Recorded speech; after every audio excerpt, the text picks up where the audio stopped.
le message de Paul Biya face au corps diplomatique. La question américaine et du Venezuela est revenue entre les lignes.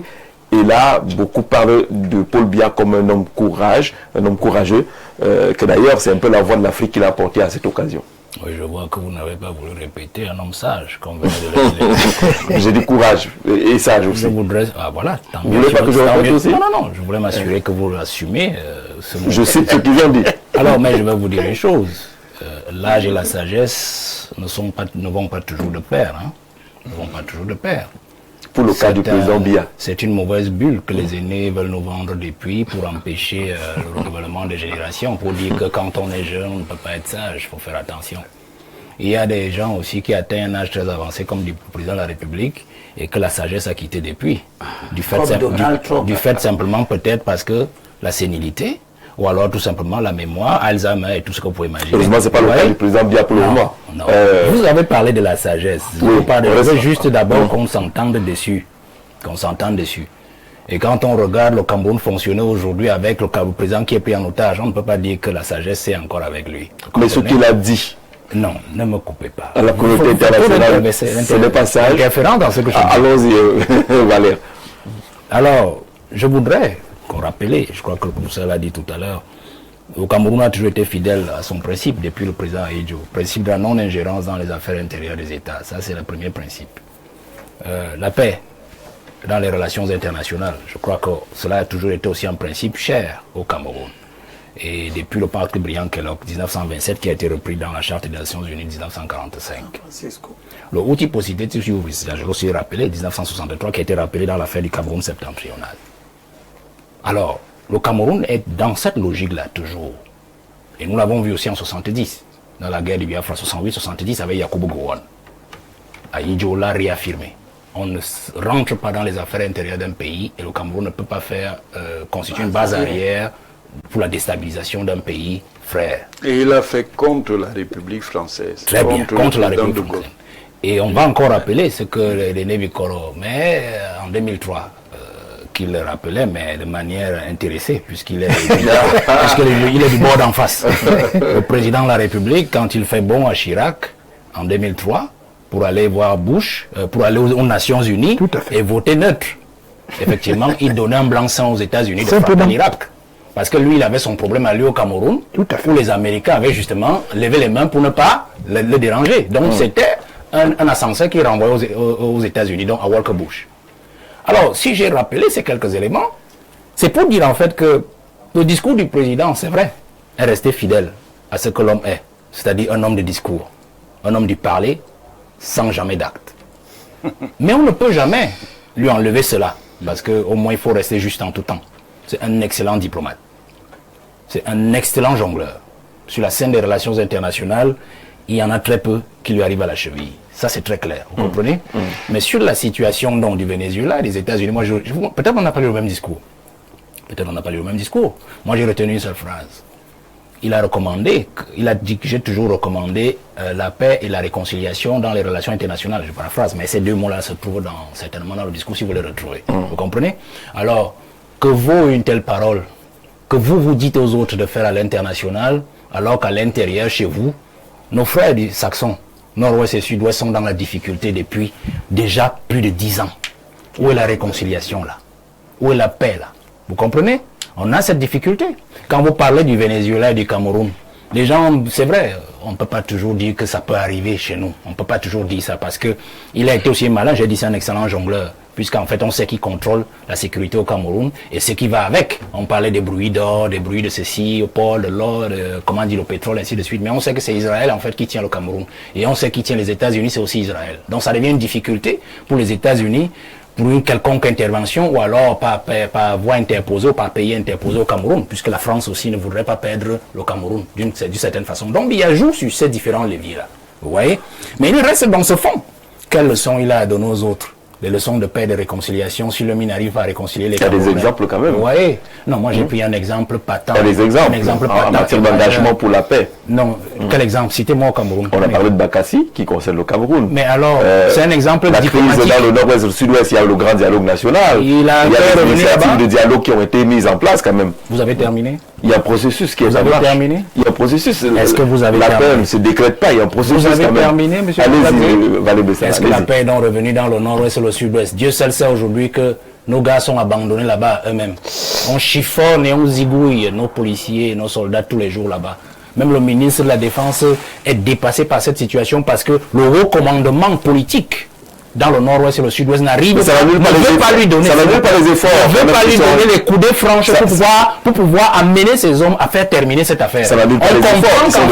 On comprend en fait que nos jeunes là-bas se retrouvent en difficulté parce que Biya ne veut pas regarder de ce côté-là. Peut-être parce que cette crise-là lui permet de négocier d'autres choses qui n'ont rien à voir avec le bien du peuple. Alors, quand vous venez parler du Venezuela et du Cameroun et comparer... De ce raid américain... Il y en est comme parleur. C'est tout ce qu'il est. Et un manipulateur. Il réussit à rester quand on est un politicien, d'abord manipulateur. C'est une insulte. Dis donc qu'il est politicien. Dis donc qu'il est politicien. J'ai bien dit qu'il est un manipulateur parce qu'il réussit à se préserver au pouvoir, parce qu'il réussit à manipuler à la fois le peuple camerounais, à la fois aussi ses propres collaborateurs qui justement contribuent à le garder. On est d'accord quand même que, Valère, on est d'accord que les actions du président Biya ont permis quand même qu'on ait passé cette crise entre le Cameroun et le Nigeria, de réduire l'impact de Boko Haram ou même dans le nord-ouest et le sud-ouest. Aujourd'hui, on ne peut pas dire qu'on est encore comme il y a 10 ans. Aujourd'hui, il y a quand même des efforts qui ont été mis, des initiatives sont là, des structures ont été créées. Il y a des efforts qui sont faits. On ne paye pas un président pour qu'il fasse des efforts. Biya est payé par les Camerounais. Mais il faut bien que les Camerounais suivent aussi le langage. Si vous voulez faire le débat à ma place, vous me dites que vous voulez faire le débat à ma place. On a toujours fait le débat. Chacun a la parole, je parle. C'est avec eux là comment je fais le débat. Chacun à sa place. J'essaie de relancer pour qu'on se comprenne. J'essaie de relancer. Vous me relancez à tort et à travers, monsieur Jean. Non, je choisis le moment de relancer. Ah non, vous choisissez si vous décidez que c'est à tort et à travers, c'est que je ne joue pas mon rôle. N'ayez pas peur. Vous choisissez le moment. Je dis c'est le moment d'intervenir. On peut maintenant parler. D'accord, maintenant je vous permets de parler. Est-ce que vous ne minimisez pas tout ce qui est fait depuis lors? Parce que les menaces étaient quand même très fortes sur le Cameroun. Quelle menace? Maintenant je dois répondre. Mais vous me parlez des menaces. Quelle menace? Boko Haram, dans le nord-ouest et le sud-ouest, c'était quand même des menaces assez fortes. J'ai travaillé dans cette zone de Boko Haram. Oui. Je vous ai toujours dit une chose. Je vous ai toujours dit une chose. Nous ne disons pas souvent certaines choses parce que nous voulons préserver la quiétude et la tranquillité publique. Vous savez, je suis aussi astreint à un devoir de réserve pour des choses que j'ai eu à faire ou à voir dans le passé. Vous savez, Boko Haram a une bonne partie de responsabilité au Cameroun. Il est entretenu par nos propres frères au Cameroun, au-delà de ce que c'est un mouvement qui vient du Nigeria. Vous comprenez? Et l'entretien de Boko Haram a même déjà pris des tentacules politiques, c'est-à-dire que le politique a commencé déjà à se servir de la présence de Boko Haram au Cameroun pour se maintenir et obtenir d'autres choses. C'est le même système qui a été transposé dans le nord-ouest et le sud-ouest. Vous comprenez ce que je dis? Si la guerre au nord-ouest devait s'achever depuis. Parce que le Nigérien rend depuis que ce conflit a commencé. Et ce conflit ne date pas de 95, hein. Ça date du départ de Mouna. Que c'est Mouna, le père Mouna, en 1994 à la commission sur la constitution. Quand il a démissionné, il a dit que pour lui, il pensait qu'on devait revenir à la fédération. Vous comprenez? Alors, le Nigérien nous rend l'ascenseur que nous lui avons donné en 68, en ne s'impliquant pas dans l'affaire du nord-ouest et du sud-ouest. Même s'il a des difficultés à contrôler les troupes rebelles, des Freedom Fighters dans l'état de Cross River, ainsi de suite, c'est vrai. Il y a des passages à travers la frontière. Mais le Nigérien nous rend l'ascenseur. Ça veut dire quoi? Ça veut dire que ce conflit, s'il perdure, c'est parce qu'au Cameroun, on ne veut pas qu'il s'achève. Si le Nigeria s'impliquait dans cette affaire-là, c'est-à-dire à renforcer ces enfants-là dans le désordre qu'ils font, il y a longtemps que... D'accord. On retient donc que vous dire que il y a le Paul Biya, laissez le Paul Biya lui passer. Je suis d'accord avec vous que le Paul Biya, jusqu'en 2011, vraiment par charité, jusqu'en 2011, il en valait encore la peine pour le peuple camerounais. Mais depuis là, ce n'est plus cela. Il est dépassé par les événements, il est dépassé par le Cameroun, il est même dépassé par ses propres collaborateurs et par sa propre cuisine, qui ont pris le dessus sur le Cameroun et livrer les Camerounais comme ça à la vindicte internationale. Je sors en disant que rassurez-vous déjà qu'aujourd'hui la jeunesse camerounaise est peinée. Est peinée pourquoi? Parce que nous prenons du retard. Regardez cette année que nous avons perdue à ne rien faire. avec tous ces scandales. Bien, voilà encore cette année que nous appelons à perdre. Nous apprêtons à perdre. Parce que voilà le petit Burkina Faso. Qu'est-ce que les jeunes Camerounais aujourd'hui... Il n'a pas pris ses responsabilités. S'il vous plaît. Les jeunes Camerounais aujourd'hui, lorsqu'on se retrouve, jeunes burkinabés, jeunes maliens, jeunes sénégalais, on se retrouve, on dit, bon, chacun donne la situation de son pays. Nous, on va venir dire notre président à 93 ans. Mais prenez vos responsabilités.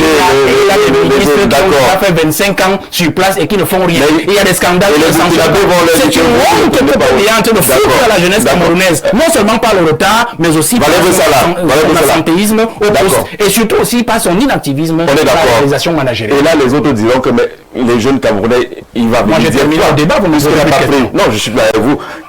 Est-ce qu'il va, on ne va pas lui demander que ce jeune Camerounais, est-ce qu'il a pris ses responsabilités? Il a la carte d'électeur, il a la possibilité de prendre ses responsabilités, mais il veut seulement aller se plaindre. Alors pour revenir au discours du président Paul Biya, on va sortir par là, on n'a plus du temps là, finalement, face au corps diplomatique, sur la situation internationale qui a relevé qu'aujourd'hui le droit n'est plus respecté, la souveraineté des États n'est plus respectée. Paul Biya est fort âgé. Il a encore 92 ans, peut-être passé. Il n'a plus peur. Oui. C'est la posture que dans tout le monde entier, les gens de son âge peuvent avoir. Lorsqu'il s'agit de dire à X ou à Y la vérité, Paul Biya n'a plus peur. L'idée qu'il ne va pas plaire à Bush, à Trump, etc., ça n'a pas d'effet sur lui. Ça n'a pas d'effet sur lui. C'est ça que nous appelons la sagesse. C'est ça, en fait. Quand on veut parler de sagesse, on veut parler des gens qui accèdent à un niveau où l'ordre juste s'impose à lui. Au point où quand il doit dire, il n'a pas peur de dire. Mais ce que Paul Biya a dit et qui est juste et qui est bien, beaucoup d'autres chefs d'État l'ont dit à cette occasion, partout dans le monde. Parce que le comportement du président des États-Unis est dangereux, particulièrement dangereux. Et à cet effet, les nations européennes, y compris certaines nations africaines, qui ont cru bon d'accompagner l'Amérique dans la mise à mal de l'ordre public international, dans l'affaire de l'Irak. Parce que les Sénégalais étaient partis soutenir les États-Unis pour s'attaquer à l'Irak. Bon.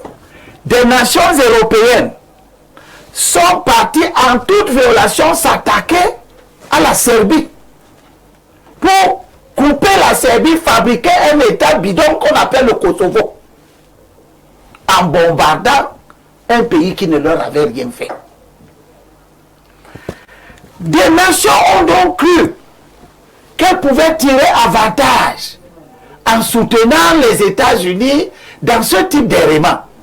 Certains d'entre elles sont en train de se revoir ce que la Bible dit.